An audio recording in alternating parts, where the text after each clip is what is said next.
Today I'll be guiding you through the process of utilizing the Buy Now, Pay Later option on Amazon, which is quite simple. To begin, you need to qualify for this service. Ensure you have an Amazon account with a verified mobile number and a permanent account number PAN linked to a bank account with one of the selected banks.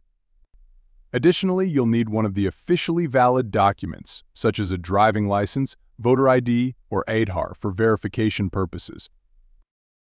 Once you've verified your account on Amazon, you can explore products that offer the Buy Now, Pay Later option. Simply search for Pay Later to find these products. Upon finding the desired item, proceed to checkout. During the checkout process, you'll have the option to select Pay Later. Choose this option, and you'll be able to complete your purchase without immediate payment. And there you have it. By following these steps, you can easily take advantage of the Buy Now, Pay Later feature on Amazon. I hope you find this tutorial helpful.